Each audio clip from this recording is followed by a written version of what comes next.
How are you? I'm good. Okay.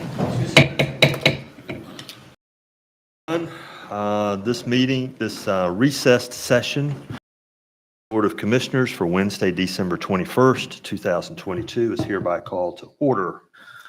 The first item on our agenda is the adoption of the agenda, and a motion would be in order. So moved. I have a motion. Is there a second? Second. I have a motion and a second. All in favor signify by saying aye. Aye. Opposed? Thank you. The next item then is public comment. Mr. Leidy. Thank you, Mr. Mayor. Good morning, everyone. At this time, the Board of Commissioners welcomes members of the public to provide public comment on any matters of interest or concern. Anybody who wishes to provide comment, if you'll please go to the podium and start by telling us your name and where you live, and then address your comments to the board as a whole. The board rarely responds to comments, and this is not an opportunity for dialogue, but it is an opportunity for people to express concerns and comments. So at this time, if anybody wishes to provide comment, if you'll please go to the podium and we'll get started.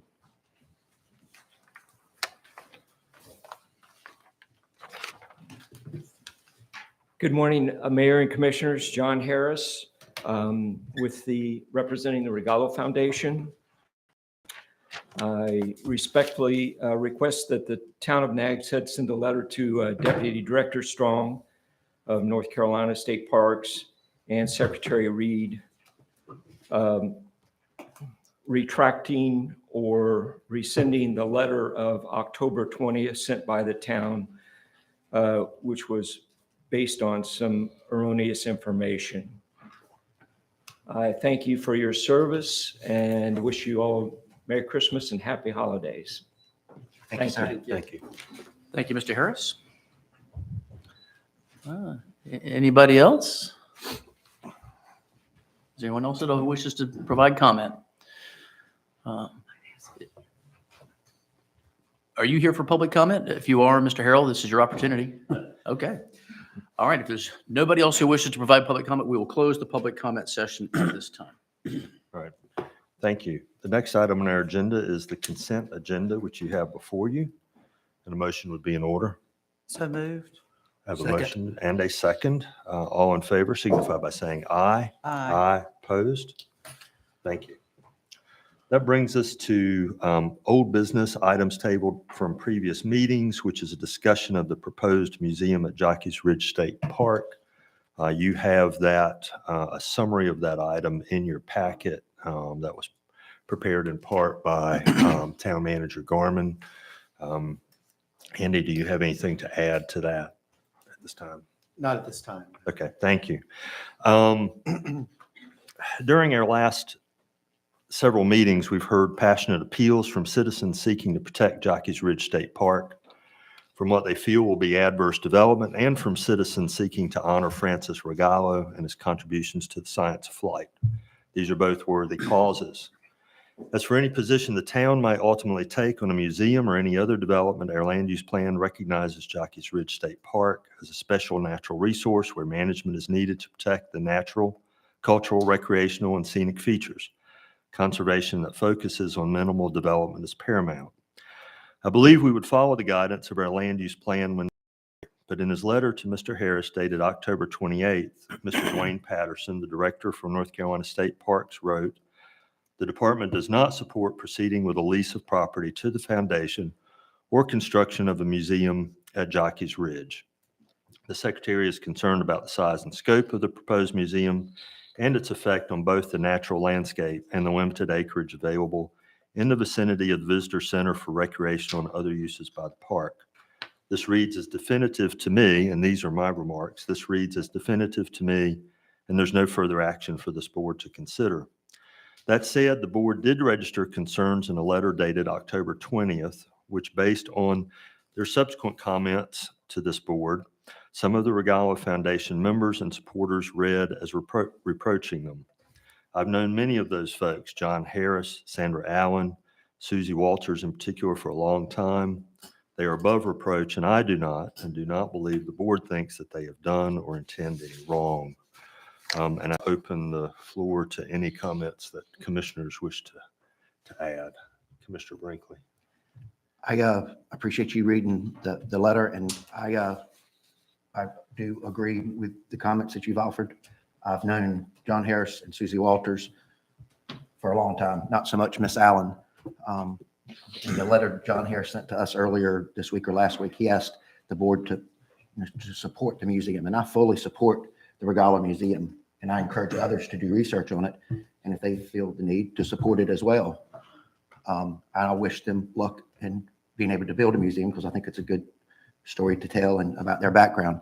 So I do support it. I just don't support it on the property of the state park at Jockey's Ridge. Okay, Thank you. No, I Commissioner do. Sanders. I feel the same way. I agree with the comments, and I support the museum fully. I do apologize if the intent of the letter was information seemed not factual, but I mean, it was what we were hearing, and that's why we sent the letter forward. But I wish you guys the best of luck. I've known you all a long time, and I support you, and I appreciate you. I appreciate what you've done for this community. So thank you. Thank you. Mr. Cahoon. Thank anything you. to add? At no time did the board ever intend to impugn anybody. I don't believe we did that. We can't account for comments within the community. I admire the Regalo Foundation for wanting to honor the Regalos. They made a tremendous impact to flight and the aerodynamics of we all see every day up at Jockey's Ridge, as well as other places throughout the community and the country that you've done, John. I think that a museum would be a great thing to honor the Regalos. Wherever you decide to put it or wherever you can put it, we wish you well in your fundraising endeavors. And I urge you to get the community involved in that fundraising sooner rather than later, as well as the more community support you build, the better off you're going to be as you move forward. Thank you. Thank you, commissioners. That brings us to our next item on the agenda, which is new business. Those being consideration of a lease and support for the community care clinic improvements. Mr. Gorman. Thank you, Mayor. So as the board is aware, we have been talking to the Community Care Clinic of Dare for most of this year on proposed improvements to the old Outer Banks Medical Center building, which the town owns off of Health Center Drive. The lease was renewed last year for 1 year. It expires at the end of this year. And we learned from Lynn Jenkins, the executive director, that they've received a federal grant to renovate the facility and add a dental clinic, which would provide a huge service for our local community. And the board has stated that they wish for them to proceed with this. And so what they needed from us was a letter of consent and a revised lease that would extend their lease until the end of the performance period of their grant, which is essentially the end of 2030. And we've talked about this in previous months. I think the board has authorized us to move forward with this. This is the last step. This is the resolution authorizing the execution of the lease. And so we would ask the board to go ahead and adopt the resolution and also approve the revised landlord letter of consent so Lynn can move forward with this and execute the grant. Right. Thank you. John, can we do those as one motion? I'd suggest you do them two separate motions, Okay. just for clarity. All right. Thank you. Then why don't we take the resolution first and have a motion to get this under discussion? So moved. Second. I have a motion and a second. Is there any further discussion, commissioners? Mr. Sanders? Hearing none, we have a motion and a second. All those in favor signify by saying aye. Aye. Opposed? Thank you. And then the letter, The lease. Landlord letter of landlord letter of consent. Motion to adopt. Second. I have a motion and a second to adopt. All those in favor? Any further discussion? Excuse me. Hearing none, all those in favor signify by saying aye. Aye. Opposed? Thank you. The next item on our agenda then is item 2, discussion and consideration of bids received for the public services complex and advanced metering infrastructure. Commissioner Manager Gorman. Thank you. Was elevated for a second. You were elevated for a second. I'll just introduce this item real quick. We've got several presenters today. David is going to introduce Tim Oakley and Ann Collier with Oakley Collier, the architects, design team for the project. And then Amy Miller is going to go over the bids for the water metering system and then introduce our financial consultant, Andrew Carter, to talk about the financing piece of this. So just real quick, an introduction. As the board is aware, we've been working on a public works master plan, public services master plan since the spring of 2020. The intent of this project is to provide our public services department with adequate facilities to meet not only our current but future needs. Public services, as the board is aware, includes 6 divisions: facilities maintenance, sanitation, fleet maintenance, water distribution, water operations, and administration. There are approximately 40 staff in public services, and they represent about 1/3 of our town's workforce. The public services site is also the location of the town's brush and bulk yard, which serves the general public. It also serves as storage for materials and equipment and vehicles. We also have fueling and vehicle washing stations on the property. Most of our current facilities were installed in the 1980s. 4 divisions share the main building in terms of administrative space. There's a small kitchen with virtually no break room. Our fleet division is in need of additional space and equipment, particularly several classes of vehicle lifts. It is also not climate controlled. Water shares 1 bay with fleet and doesn't have its own facilities currently. Both water divisions operate out of the plant for administrative space in terms of the water department.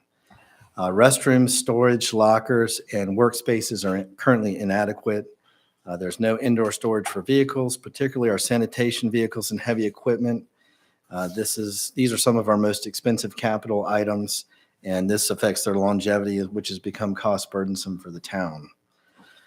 Public service is one of our most critical departments for everyday service, but also in terms of storm preparedness and response.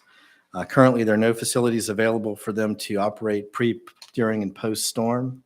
There's certainly nowhere for them to stay on site. They also do not have a training facility. So as I think I've alluded to, this project is certainly critical to the future of the town. This is something that has been a board priority since we began these discussions. It has been in our strategic plan for 2 years now. We bring to you a project that has been designed with thorough input from our public services staff. We are proposing new facilities that will serve the entire department and the public. This includes approximately 35,000 square feet of indoor space, a completely redesigned site layout, and new equipment for fueling, vehicle washing, and storage of vehicles and equipment. According to Tim Oakley, the anticipated lifespan of the new facilities is approximately 60 years. We have received a responsive bid, and we are in a position to finance this project through the issuance of limited obligation bonds, which will improve the town's capacity to complete projects of this magnitude. I would like to thank Amy Miller, our deputy town manager, for her hard work and ingenuity in getting us where we are in terms of the financing. David Ryan, Nancy Caruana, and the rest of our public services staff for walking us through the design and bidding process. Our consultants, Oakley Collier, for staying on task and providing us some of the best information we've received in recent years from consultants. And Andrew and Doug Carter for their assistance with the financing process.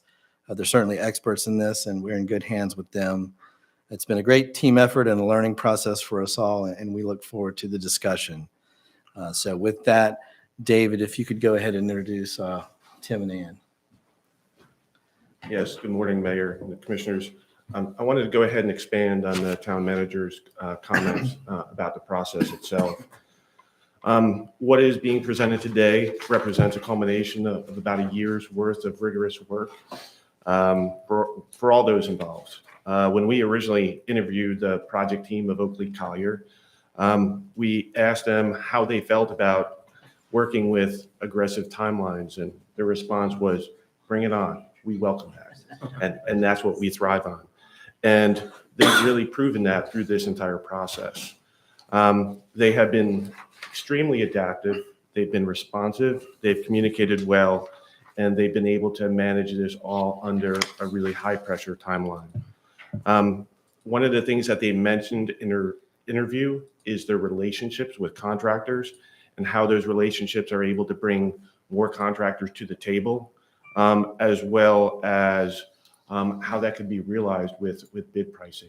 And I think what we've seen and what we've received has been really invaluable during this process with the relationships that they have maintained, and we are very thankful for that. But we also want to recognize the staff that has also played a key and critical role in this, to Nancy and her staff, who has been really fully engaged and responsive in providing critical input in identifying the needs, not only for today, but as well for the future. So really why we're here is we're here to talk about this project and some of the goals that we identified initially. We've been able to go ahead and maintain those over the course of the planning of this project. First and foremost, we've been able to address the needs of both today as well as the future. We've been able to go ahead and create spaces that meet the functions of the various divisions that Andy had mentioned within public services. We've been able to go ahead and create efficiencies from an operational standpoint, as well as look at low impact development and be able to work within the regulatory framework of the Fresh Pond AEC. I think the end product that's going to be presented today is aesthetically pleasing, and it establishes connections to other public facilities that we have within the town. I think an example of that is the administration building and the parallel that you can some of the structures there at Dowdy Park. We've been able to optimize use and the function of a lot of the spaces, and most importantly, that they've got to be long-lasting and durable to go ahead and withstand the elements of the coastal environment.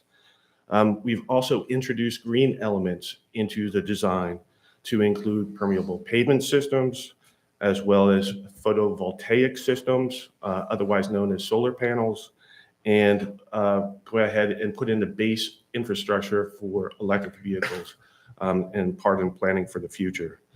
And with all this, we've been able to maintain the character of the site through tree preservation and adaptive planning. So we really feel that all these goals have been met during the planning of the project, and to maintain the integrity of where we started from at the beginning of the process. But most importantly, it really comes down to cost. All these things are nice to have, but you have to be able to afford it. So over the course of the past week, after we received the bids, there's been a lot of back and forth with the architect to ensure that we maintain the integrity, but also provide the board several options to go ahead and look at from a financing standpoint. So Tim and Ann are going to talk a little bit more about that in their presentation. So without further ado, Tim Oakley and Ann Collier. Thank you.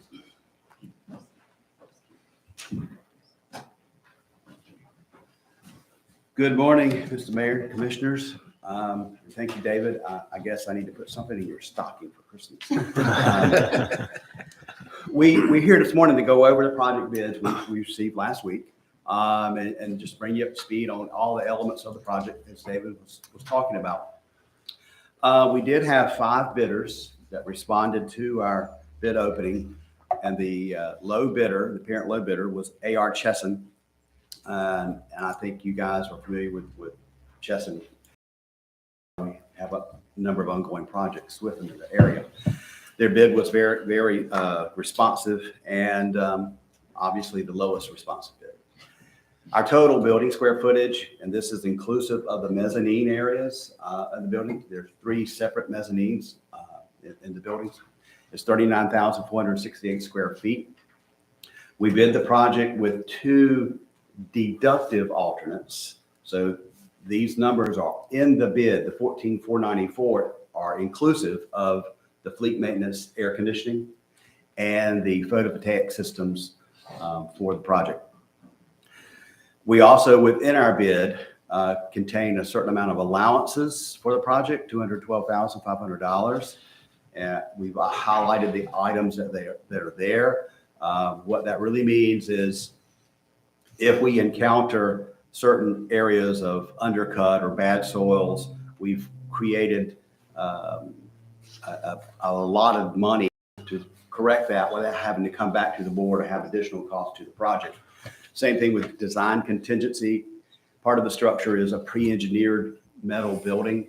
And typically what we find when the shop drawings are produced by the manufacturer, his reaction loads, footing loads sometimes differ from what the engineers originally assumed. So they may have to make some changes to foundations to accommodate that particular manufacturer. So we try to cover all that so there are no surprises as we go along. Next. Yeah, and all that money, what's not spent comes back to the town. It's part of that. We also asked the contractor to break down each building and what their incremental cost would be so that if we needed to adjust something, we could see where those costs are. The admin building is 3,685 square feet, and the all-in cost is $4 a square foot. That all-in cost is just that, all in. That's the cost per square foot for that building. You can also see their subcontractors for the project for the plumbing, mechanical, and electrical, and they will maintain the same two groups throughout all of the project. The equipment building, 2,470 square feet, $392 per. And the next slide, please. Garage building, $8,318, $300 a square foot. This is the building that's the enclosed parking garage for all the vehicles. And then the water distribution building is 5,984 square feet or $378 per square foot. And finally, the fleet maintenance, which is the larger of the buildings, 19,011 square feet, $348 per square foot. All really good numbers in the environment that we're in. We've also included the overall site cost for this project was $1,572,817. That number is included in all the numbers I just shared with you, but we just wanted to isolate that and show you what that is as an element of the project. So it equates to about $40 per square foot on those other numbers. Next slide, please. So in talking with David and Andy, we talked about some various options they may be able to do. And option one is just as we bid the project. So 14,494, and then the associated add-ons from AE fees, financing, furnishings, equipment, security, et cetera, as well as an owner's contingency of 2.5%, which is on top of everything. So subtotal of that is $18,010,000. You will be able to benefit from a sales tax refund. So all the different elements of the project, with the exception of the pieces of, and we estimate that to be a $250,000 credit to the project when you get your sales tax back. So our all-in $17,760,616 was our option one. Option two. Here's where we start trying to create some savings. Again, our hard number, our construction number, we have taken out the photovoltaic component. So instead of the 14.4, we're now at 14.1. All the other elements of the slide stay the same for the project. Excuse me. It would $365,470. In option three, we took the same approach, delete the photovoltaic, then look at some other value management items. And those two items that we added at the bottom of that list, at $340,000, would consist of removing walls of the storage building and the vehicles, as well as changing the fiberglass doors, exterior doors and frames to hollow metal. If we change those features on the building. Those two particular buildings, the exterior would become what you would typically see on a pre-engineered metal building. I'm probably gonna get ahead of myself here. It wouldn't be what I would recommend from the long-term durability. The way the buildings are designed currently is very low maintenance. All the facades on the building are masonry and hardy. There's not any exposed metal on the buildings with the exception of the roof on the project. It's also designed to be very storm tolerant. All the buildings are designed for 150 mile an hour wind rating. I think that was our minimum for structure. And the siding, the metal siding would still need to be the same. Yeah, the siding would still certainly fit the code, but obviously in the environment that you live in with salt laden air, it's not got the longevity of the masonry and hardy. But we did want to put it on the table. Same thing with the doors, that we use fiberglass doors and frames, which would be there for the life of the building with little to no maintenance.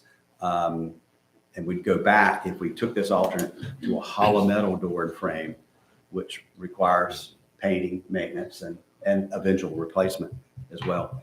And I would just add to what Tim is saying, those two items, although we wouldn't necessarily recommend you do that, there are probably the bigger ticket items. Otherwise, there's not a lot of large things that change that can be done to the building that don't change the operational functions of the building. So that's why we chose those.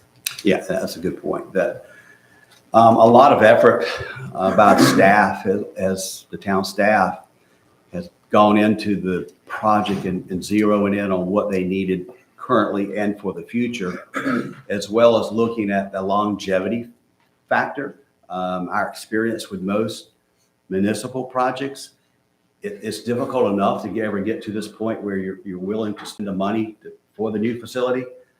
It's really difficult to get money to maintain them later on. So we try to build in as much of the longevity into the front end and within reason, so that you have a building that serves your needs for the next 60 years. And, so we had option 1, option 2, option 3. The spread in those numbers is basically from 17,900,000 to 17,760,000 to the 17,025. Next slide, please.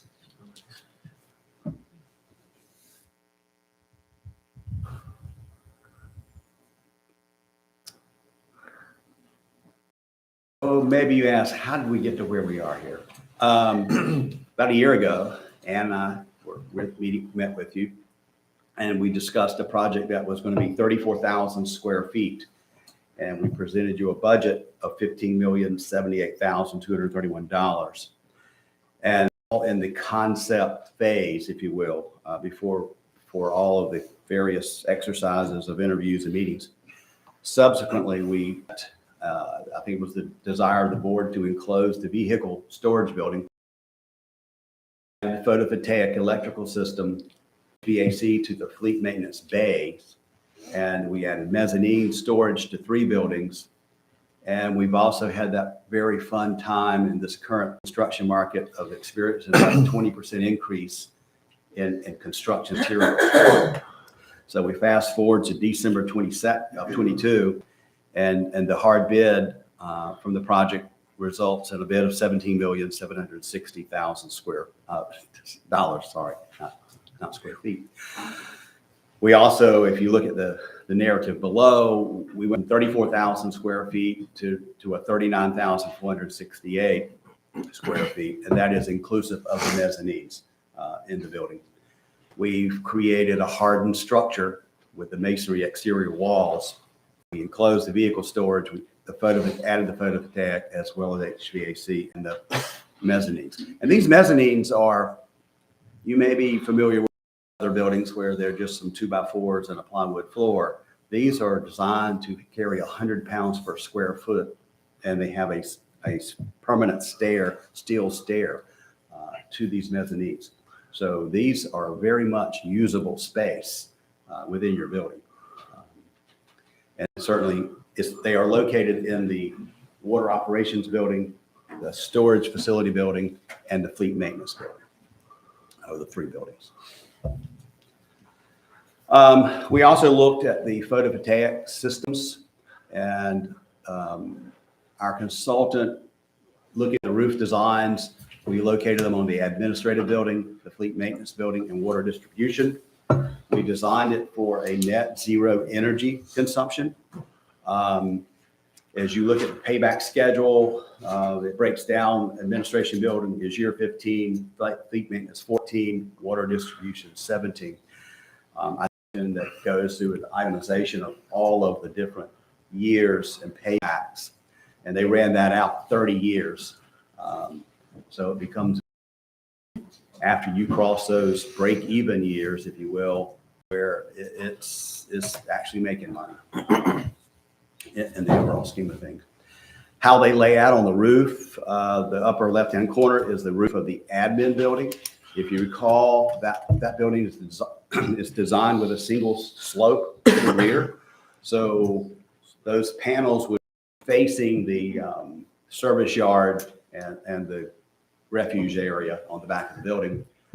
The water ops building is the one on the upper right, and that is a pitched roof facing towards the wooded area on the site.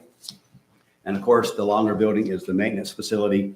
That too has a gabled roof with those panels facing the back side, or really the southeast side of the building.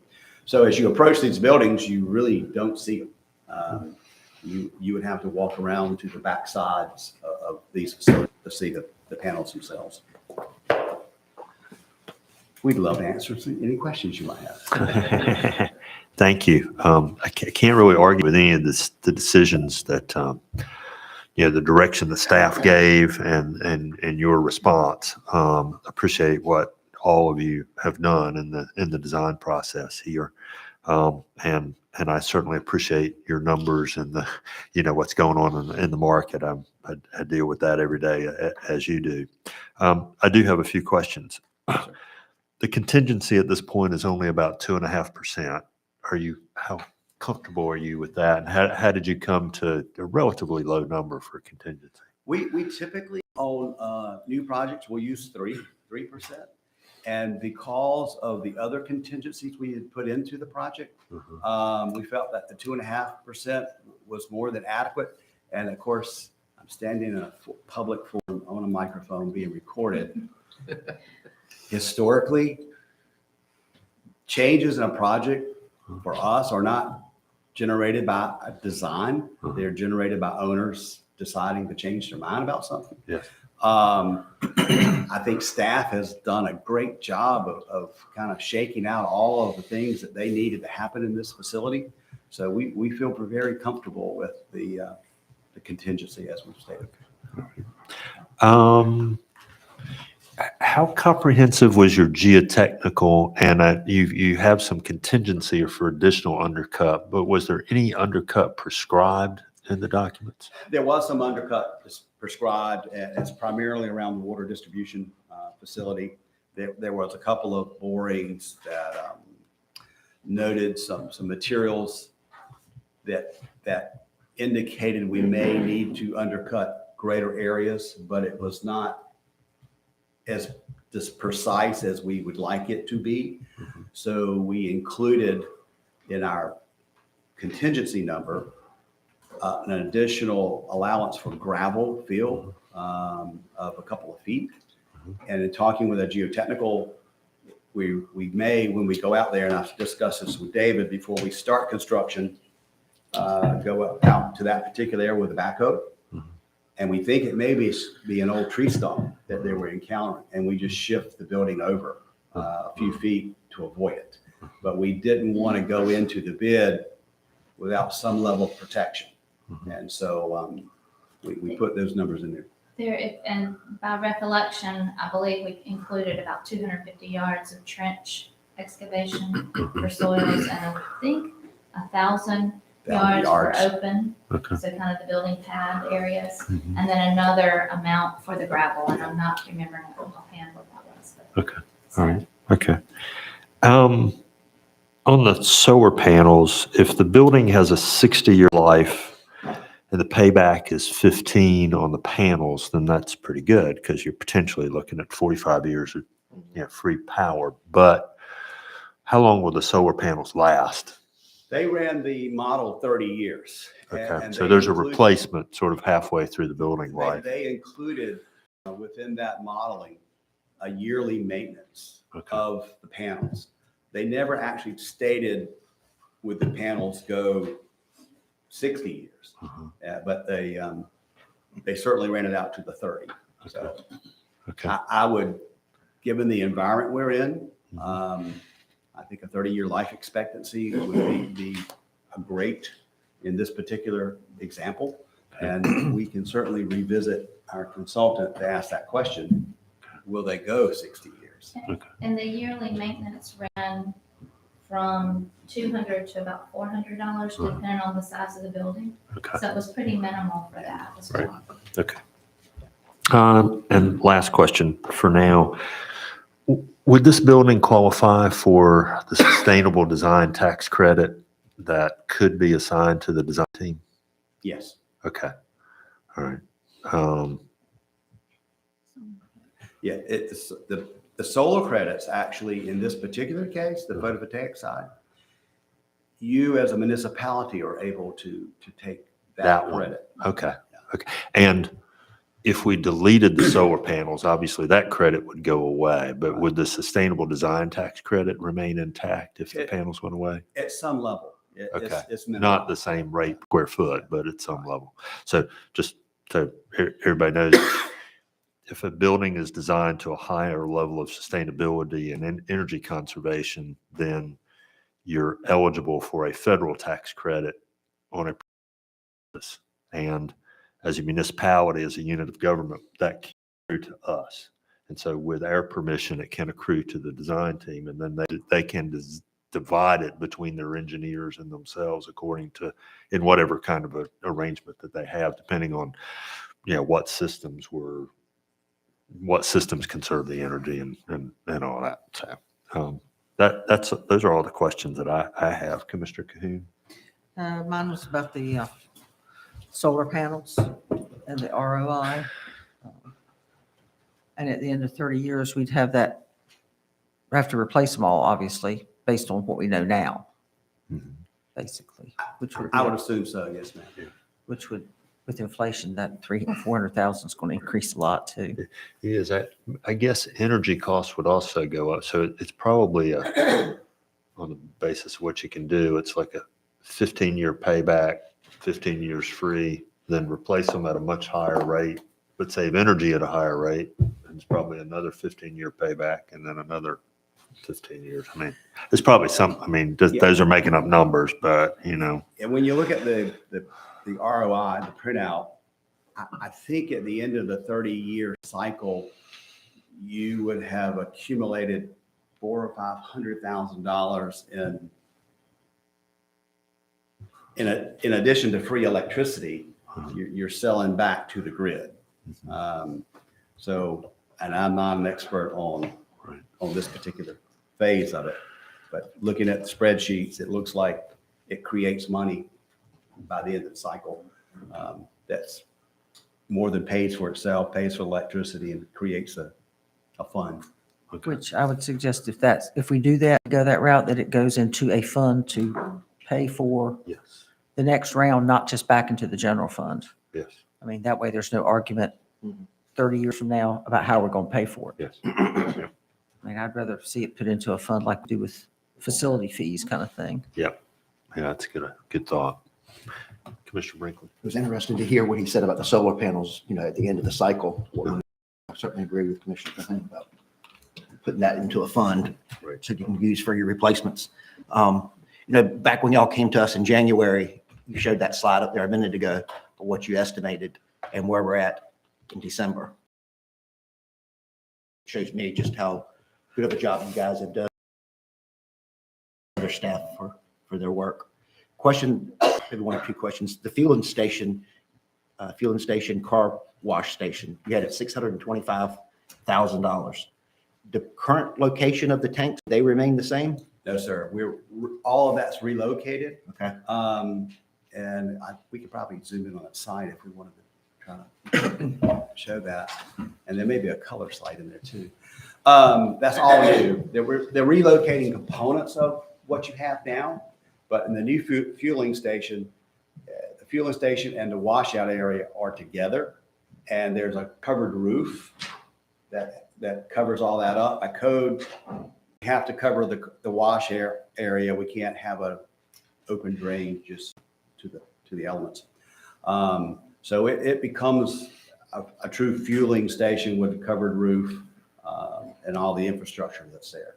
So those numbers, we had hard quotes from the vendors who you're currently working with on those features. Okay.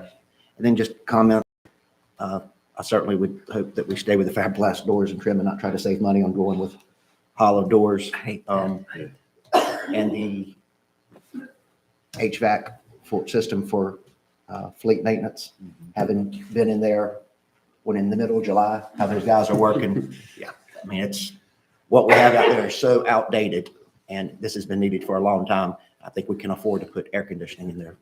I'm sure they would appreciate it. Working on a hot engine in July and August in the coastal environment, even with air moving, it is tough.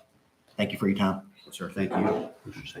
So if we're looking at 50 to 60 years, how much percentage is built into growth for town growth and that sort of thing in this facility?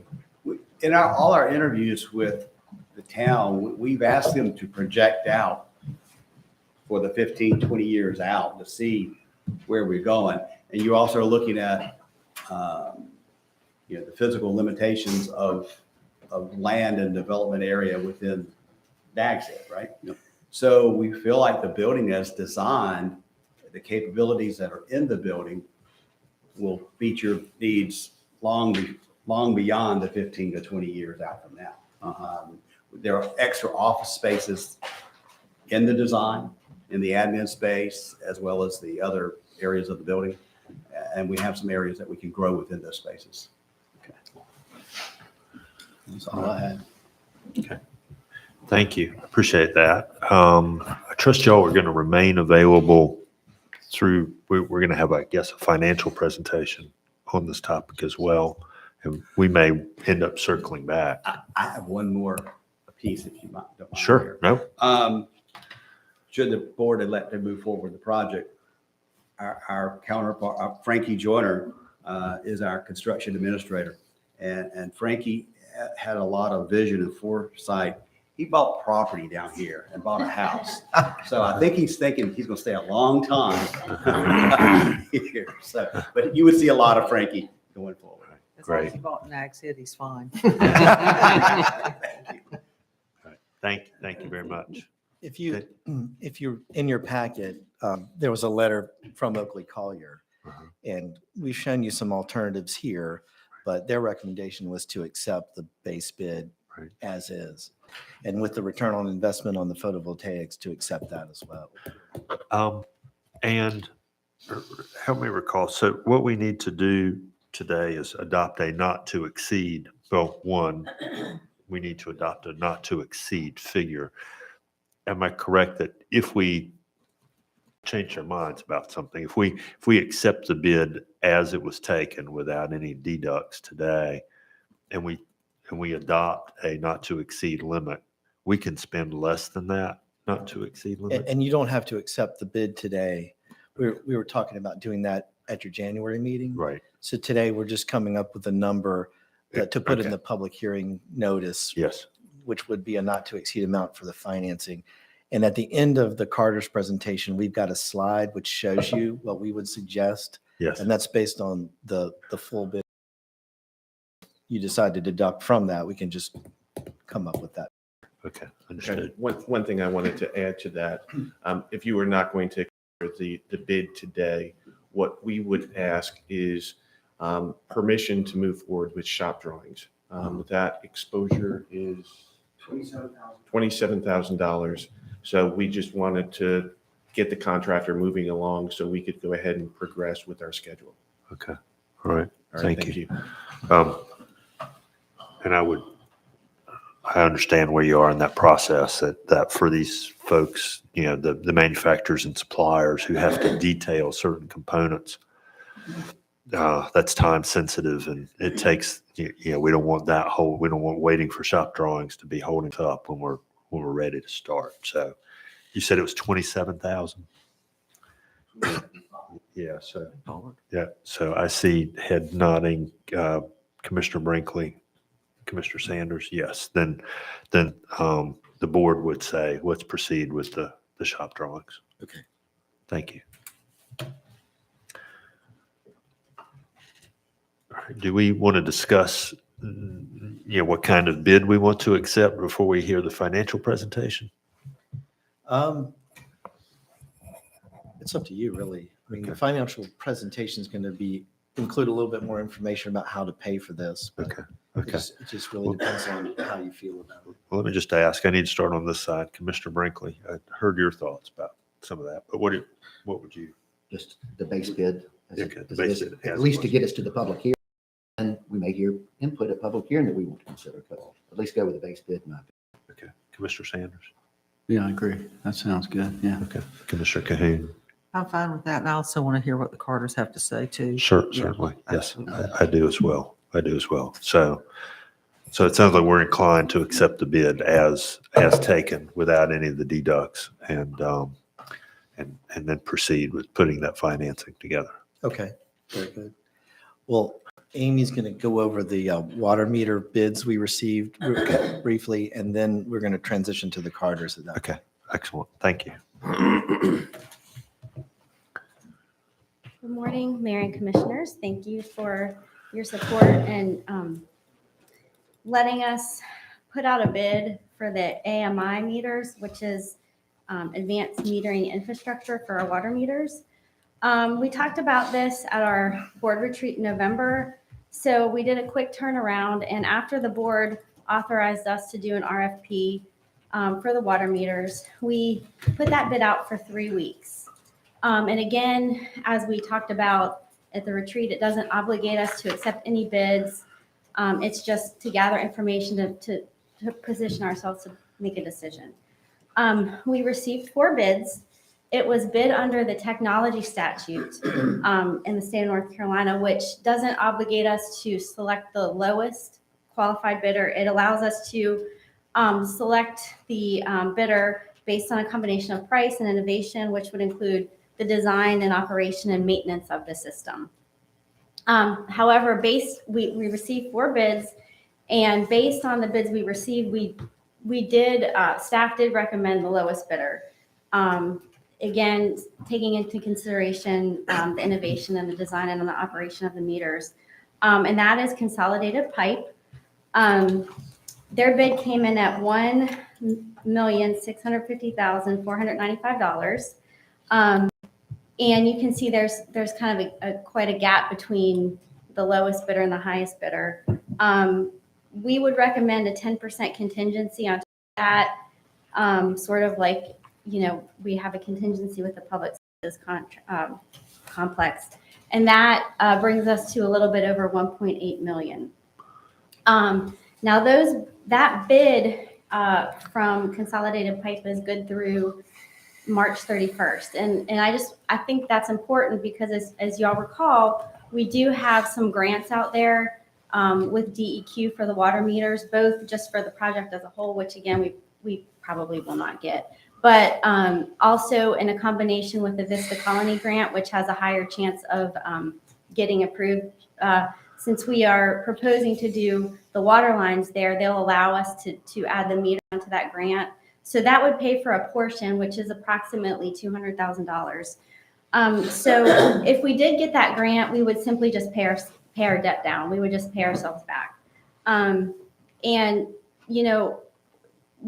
usually when you execute grant contracts, they don't allow you to execute the contract for what you want to buy ahead of grant approval. So being that we would probably find out about the grant in November, we could still have time to execute this contract if once we find out and get the grant. We could certainly do a letter of intent or something like that, but just wanted to throw that out there that we still have that, the grant as a possibility, and we could always pay ourselves back. And then lastly, as we discussed with the board at the workshop, one of the important things was, notifying customers of leaks. And this is not included in the bid, but for an extra $8,400, there's a phone app that the customer can get so they can, and we would pay that obviously, but they could check their water bill and usage. They could set alarms for leaks or if they're not there or winterizing their home. So that would notify them proactively, which is kind of the whole, point of this, if there's any leaks, in addition to us getting notified of leaks. And then Andrew's going to discuss the cost of that, and combined with the proposal was for the public services complex, 80% paid for by the general fund and 20% paid for by the water fund. And so he's going to talk about the cost of what that would look like with water rates for next fiscal year. The amortization on these meters would be 20 years because that's the warranty on the meters. They have a 20-year warranty. So if you have any questions about that, Nancy's here, and I'm certainly happy to answer any questions. But again, Andrew will be presenting next, our financial advisor, Andrew Carter, to talk about this as a holistic project with the meters and the public services complex. So I guess one direction we would need from the board is when we advertise the public hearing, which needs to go to the paper tomorrow at noon, we would need to know if the board would want to include the meters in on that public hearing along with the public services complex. All right. Thank you. Questions, commissioners? Commissioner Cahoon? No, I don't have any questions. Thank you. Okay. All right. Commissioner Franklin? Commissioner Sanders? Okay. Thank you. Okay. And then I'm going to introduce Andrew Carter, our financial guru, and he helps us make very good strategic financial decisions. And we are, as Andy, in the best hands that we could be. So without further ado, Andrew, and do you want to put the presentation out? Are y'all able to hear me all right? Yep. Yeah, we maybe need a little more volume. Volume, System, the software system. please. I'll try to speak up as well. I can't hear it. Can't hear it. You can't hear Andrew? No, we can't hear him quite. We need a little more volume in the room.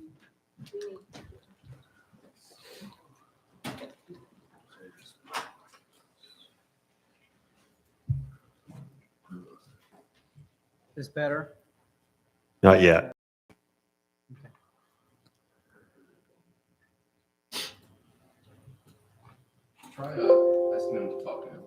Try again, Andrew. Is this better for you? Yes, thank you. You're fantastic. Well, thank you for letting me appear today to talk about the last part of funding a large project like this, which is how do we get the actual money now that we've taken the bids, looked at the design, and ready to construct the project. So let me pull up the itself.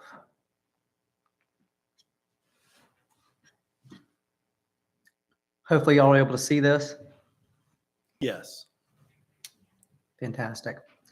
First, I'll go over starting with, what's the schedule? How do we get from here? And we have a financing calendar staff with your bond attorneys and with the underwriter we've selected, which is a PNC Bank, to help sell these bonds on the public market. On November,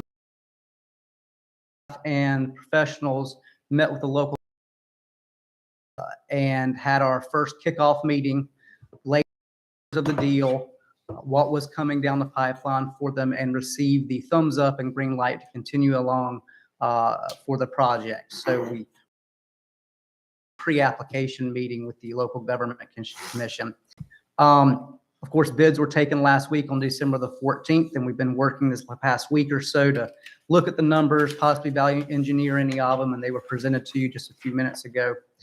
Of course, today we're discussing the bids and the funding options so that we can come to, as staff has said, the real decision, or the only real decision that needs to be made today, is the not to exceed number, we need to put on the public hearing, the notice which is going out tomorrow, which is very beneficial that we've already received some of the bids, so we can match more of the not to exceed number to the actual bid numbers we have received. Sometimes many municipalities have to put out the not to exceed number before bids have been received. And so this is advantageous to do this at this time. As the manager said, on January the 4th, your next regularly scheduled meeting, the initial resolution, which really the intention of the board to move forward with an application of the LGC. It designates the maximum not to exceed amount that the board is willing to finance and other particulars of the project. Formally accept the construction bids on January the 4th, which will line up very nicely with adopting the initial resolution. You'll also be holding that public hearing on January the 4th, which gives all the comments they would like about the projects, which may or may not inform the board on any sort of changes to the project you may or may not want to accept. After that meeting, we are working very hard. In fact, the process has already started on the formal rating we'll give to Moody's rating agency. There are 3 major rating agencies in the country, Moody's of which is the gold standard, and having worked in conjunction with the selected underwriter, we believe that only 1 rating will be needed to sell these bonds in the public market, and thus that will keep your costs down by not going to multiple rating agencies to get a rating. Moody's has a very strong favorable position to get a good rating through Moody's rating agency.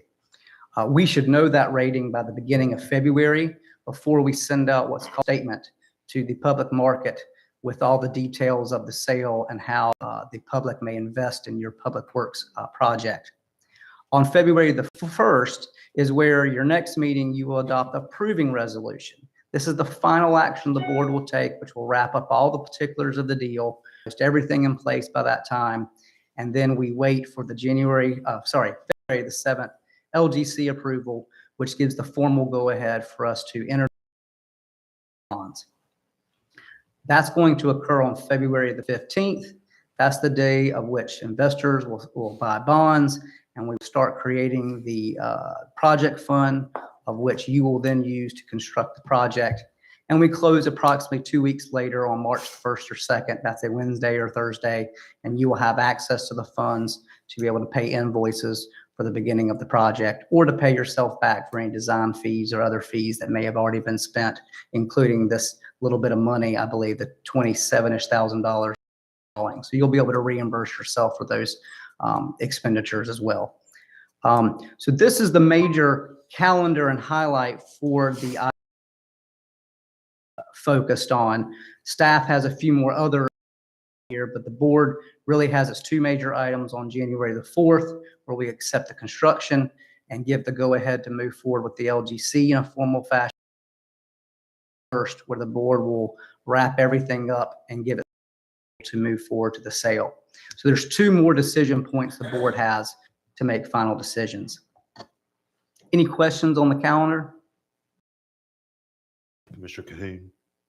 Andrew, this is Renee Cahoon. I don't have a question about the calendar. The question I have, and this is one I've asked every time we've issued any bonds, will local people be available to buy any of those bonds?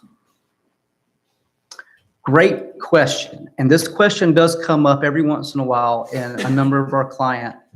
Unfortunately, North Carolina law defines what you can and cannot produce as far as financings or debt in the state.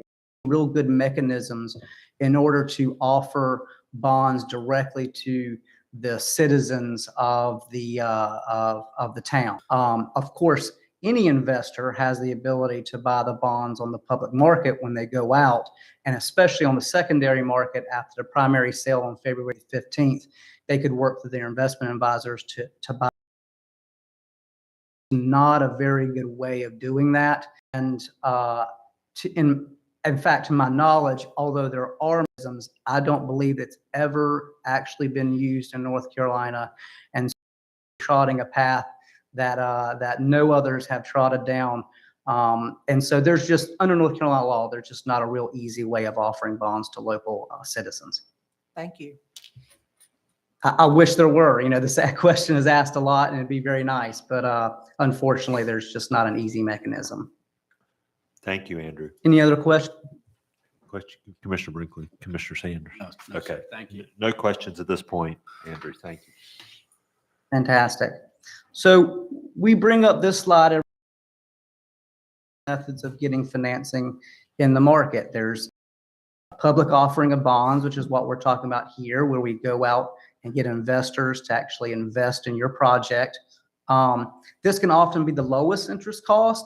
And in today's market, as you're hearing the Fed moving rates up and such, those are often on the short end of the curve or done for mortgages, have stuff, car loans, but that trickle into the public market than it is the bank market. So oftentimes when you see Fed rate increases, the bank market will increase, rates will increase a lot to catch up. And so especially in today's market, 20-year financing for a building like this, we are seeing a much higher spread between a bank's rate at 20 years and the public offering. Right now, the public market is beating handily what the banks can do at 15 and 20 years, especially given the latest small rate increases from the Fed.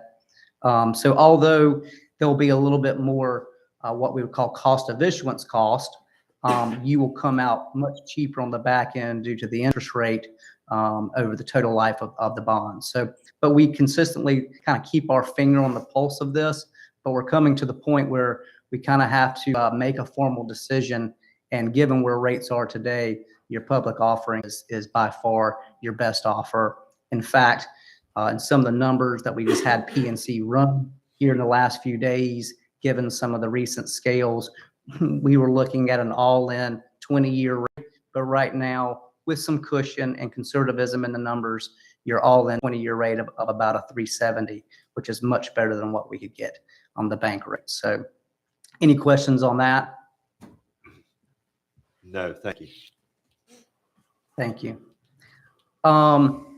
These are the numbers that you were just presented to by the engineers and Amy, the public works project at approximately $17,760,000, and then the water meter project with the full cost, and then with contingency, the $1.8 million. That's just a regurgitation of some of the numbers that you've seen. So how do we fund this? As Amy had said, the general fund is funding about 80% of the entire public works complex, with the other 20% coming from the water system. And then the water system, of course, would pay 100% for the water meter project if you chose to move forward with that. So with the general fund complex, in almost all of the scenarios seen with the changing costs and the possible value engineering of bringing down the project, they all come in at right around 4 cents. So there's not a whole lot of bang for your buck in reducing the project by a couple $100,000. It will not change the approximate cents you need to fund the project. And I can show that a little bit here in another slide. As far as water rates go, depending on the scenario, of course, 20% is coming from the public works project. So depending on the total size of that project, plus 100% of the water meter project, you're between 11.5% and almost 12.5% rate increase to cover the new debt service needed for those two particular projects. By far 20% of the public works complex is the largest part. So if we did not do the water meter project, this would go down by a few percentage points. Andrew, I have a question. And of course, yes, go ahead. At this point. So I don't know if you can tell me or if staff needs to tell me, what is an 11 to 12% water rate increase? What is that for a typical household? Maybe Amy can tell you that. I'm gonna round really quick, back of the napkin kind of thing. I think using the base rate of about, I'm gonna round at 40.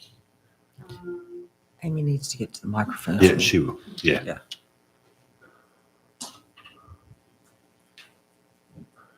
I'm rounding again. It would if our base rate's close to about $40 now as the minimum every 2 months, it would go up to about 45 or less every Okay. 2 months. Okay, thank you. That's the base rate. Yeah, as the base, Yes. as just the base rate. Thank you. Just to have some sense of the scale. Just And then what kind of water rate increases are you proposing? Well, it would be 11.5 to 12.3%. And so, I mean, everybody gets their water bill, 2 months. mine's probably about $90. And so you'd be looking at 99. $99. Right. And that's every 2 months. Okay. Any other questions? There's some Commissioners, other- while we're paused. There's some other complexities in this discussion that will, obviously, we're not doing the budget right now. Right. We're just talking about the amount of money we need to generate to show the LGC that we're committed to paying for the project. And so, there will be more discussion about this as we move forward. When we're installing new meters that have different technology that are going to detect different amounts of water. And then, there's some other variables that happening within the water department that may allow us to cover some of the cost of the meters. So those are future discussions, but for today, we're just really talking about looking at this in a vacuum, what it would take to Yeah, to pay kind for of it. just the gross number. So, Right. okay. All right. Thank you. Okay, Andrew, you. Yeah, I just want to piggyback on that. I guess at this point, we're trying to show kind of the outside highest cost that would be. And as we work towards, lowering the cost, once we get actual numbers, we'll be able to then pin it to, actual revenues that need to be generated. So this is a breakdown. You probably saw this a little bit earlier, but we want to give it to you again. That got to the ultimate number of that 17,760,616 number we're looking at. And of course, with the different options, the 17.3, which removes the solar panels, and then going all the way down to 17 million for additional value engineering. We ran numbers at a high of 18.3 million, and we ran it as low as about 17.5 million. And when you really look at how that flows through and what revenue generation you need, again, this is a 20-year financing. So these numbers, you save $300,000 or $400,000 that gets spread out over 20 years over the principal that you're looking at. So the incremental debt service number that you have doesn't grow by a huge amount by these hundreds of thousands of changes. So when you really look at what's the effect of, the cost, at 18.3 million, it was 4.3 pennies. At, 17.9 million, it was 4.2 pennies. And at 17.5, it was 4.1 pennies. So, there wasn't a whole lot needed to generate to cover this debt, depending on some sort of a feel of the project down to other levels. How much does that save us on the revenue generation we need for the general fund? And ultimately, it doesn't have a huge effect. We're talking about points of pennies rather than full or whole pennies. And that is mostly described here, based on today's scales that we got from PNC. Assumed value of around penny of $1,000. Of course, this will get more efficient as we get closer to budget time and can pin it to it. You'll see that with 1 year's interest only, fiscal 25 is your real high year, of which you will need to show approximately 4.1 pennies. We believe that'll come down when we actually do the actual financing, but this is what the fund would have to come up with. And as we've said before, the 1 year interest only is good in a financial sense, paying back principal on the public works complex before you're actually in the building and using it. But we need to be able to show the LGC that's going to happen after the sale and issuance of the financing. And so that's the reason we're showing you top-end numbers to make sure that the buy-in from the board is eventually there, so we can give them comfort that the revenue will be there to pay the financing that we are getting ready to issue. So although these numbers will be refined a little bit lower, hopefully, range of what we're looking at in this cost, and define it more once we actually do the pricing and have final numbers, and as we go through the budget process to make sure. I believe there was a discussion earlier on the solar panels where as they start generating in some future repairs and other maintenance issues, fantastic concept, and be doing here. Remember, we're talking about an integrated model with your pay-go and your financing. And so these 4 pennies would go in. And as you see, every year, the debt service falls, and $20,000 a year kind of comes back into the model that you could then use for future maintenance on this building or other buildings, or for pay-go projects or for other projects in the future. And so those 4 pennies would really go into the capital side of the budget. And as you have small pay downs every year, you could use that to do either other capital projects or maintenance on this building or others. And so again, the same concept of taking that money and putting it in one pot and not having it fall back out to the operating side so that you can continue to maintain the buildings that you build. So what we're really here, or what we really need board action on today, is a not to exceed amount for the public hearing notice, and for your initial resolution you will adopt on January the 4th. The name of the game here, I would say, so we need to put a pad so that the board can have the maximum flexibility and be able to make its decisions in the next couple of meetings without tying our hands and not be able to make decisions. And so there's a little bit of pad we have to put in the numbers. We don't know exactly what market we'll have, but we need to make sure to finance the project and not have to come back to the board to pass new legal actions that are required that may then push when we can go to market or when we can actually start the project. And so I believe we've come up with a round number for $17,950,000 for the project, the Public Works project, and we rounded up to about $1,950,000 for the meter project. So I believe staff and us are recommending a right under $20 million not to exceed amount of. Of course, you may make it this is at the board's pleasure. You could make it around 20 if you wanted to. This is all to give us the maximum flexibility for you to be able to make future decisions, but it does not bind your hands in having to borrow $19.9 or $20 million, basically. It's the not to exceed. So I can't stress that enough. It does not bind your hands to anything other than we won't go over this number. And that last statement, we can finance less, but we will not be able to finance more in case there are any other,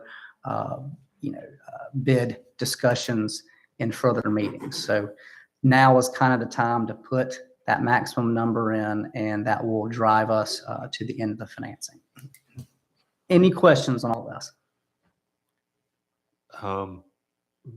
Let me ask, hold on, Andrew, for questions. Let me ask staff, Andy, or do you or Amy have anything else to add at this point before we? No, I don't think so. Obviously the architect made a recommendation to accept the base bid. Right. And we agree with that. Certainly we would like to move forward with the water meters. We've talked about that numerous times and the benefits of doing that. Right. And so we talked to Andrew yesterday about this not to exceed amount. That's what we agreed upon. And so Okay. Certainly can continue to talk to the board about how you'd like to move forward after today. But this just allows us to put the notice in the paper that we need for January 4th. Sure. Okay. Thank you. Questions, Commissioner Brinkley? None at this time. Okay. Commissioner Sanders? No. Commissioner Cahoon? Yeah. I don't think so. I appreciate all the work everybody's put into this. It's a good plan. It's an expensive plan, but it's expensive in part because we've waited a long time to do something at public services. And it all needs to be done. And I applaud staff for getting us to the point we can borrow that money, that we need to do this in the most efficient way possible. So are we at the point where we need a motion to adopt a not to exceed figure? I think that would be appropriate. Okay. All right. Any thoughts about that, commissioners? 19.9 or 20? Does it, you know? I think it's just an arbitrary figure. I mean, Yeah. 19.9 is. It is. If 19.9 is recommended, then, I think I don't that's see where any we reason ought to why go. Yeah. Up further, it's already been rounded up. And it hopefully won't raise questions by the LGC. If we were to exceed, then it might raise more Sure. questions. Yeah. Yeah. Good point. I mean, we've built a little cushion into the number. Sure. Yeah. All right. Very good. Then I think a motion would be in order to adopt a not to exceed figure. Mayor, I'd like to make a motion that we adopt a not to exceed amount of $19,900,000 for our public services and water meter projects. All right. Thank you. Is there a second? Second. All right. A motion and a second. Any further discussion? Hearing none, all in favor signify by saying aye. Aye. Opposed? All right. Great. Thank you very much.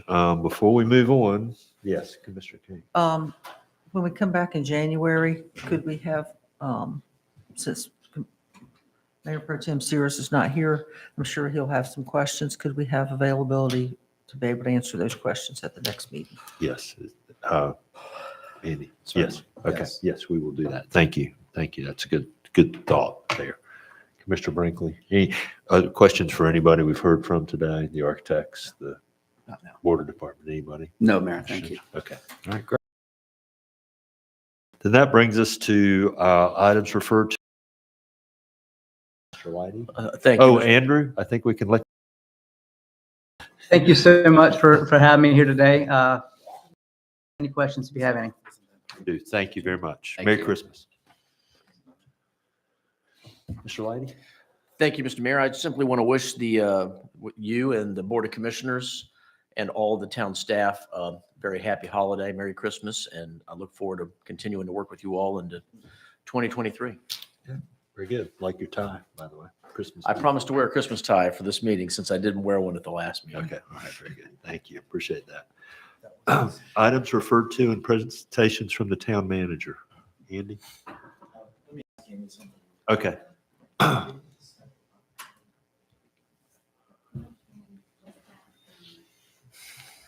glad we were fiberglass. I hate them.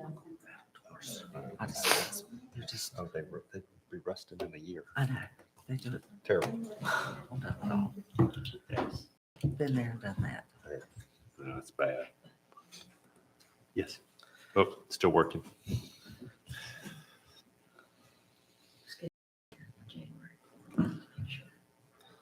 Yeah. We were double checking to see whether you've already scheduled the public hearing for January 4th for the financing. And so to be safe, Okay. why don't we go ahead and, if you don't mind, make a motion to schedule the public hearing on the financing or the initial resolution for the financing for January 4th. Yes. Okay. Somebody make that motion. So moved. Second. I have a motion and a second.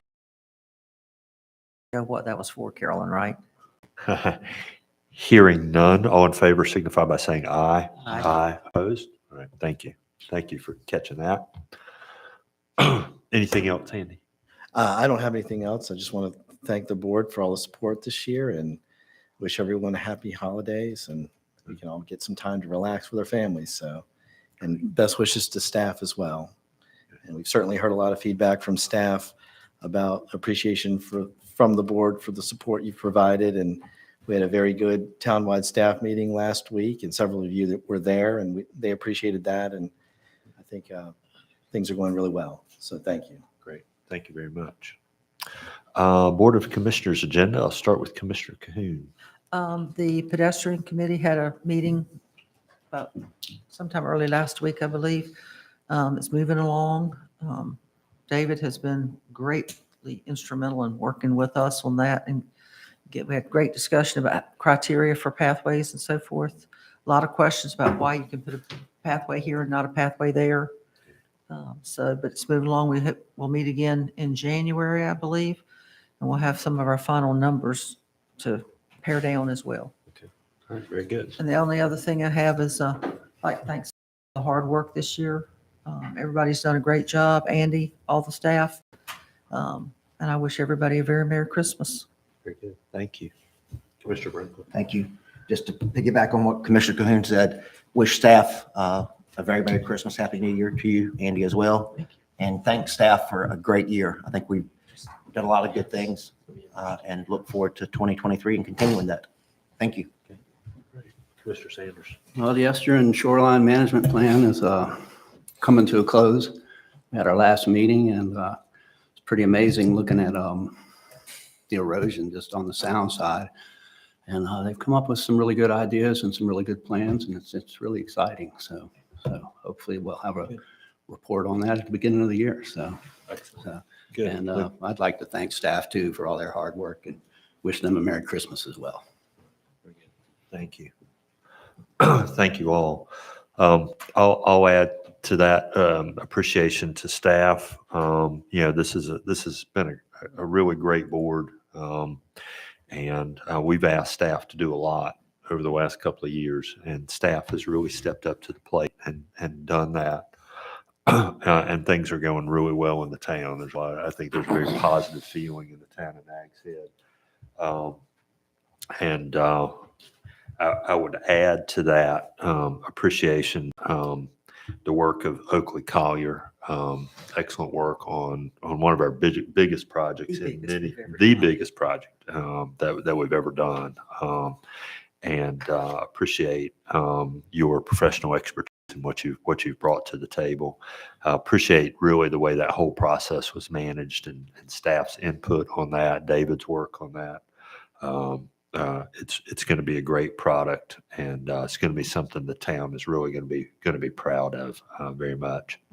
And then the last thing I have today is we had a mayor's luncheon yesterday, and today is Bobby Owen's 90th birthday, and I would like to say happy 90th birthday to Mayor Bobby Owens over in Manio. And with that, we do not have a closed session scheduled today. Is there any other business to come before the board? Hearing none, then a motion to adjourn would be in order. So moved. I have a motion. Is there a second? Second. I have a motion and a second. All in favor signify by saying aye. Aye. Opposed? Thank you very much.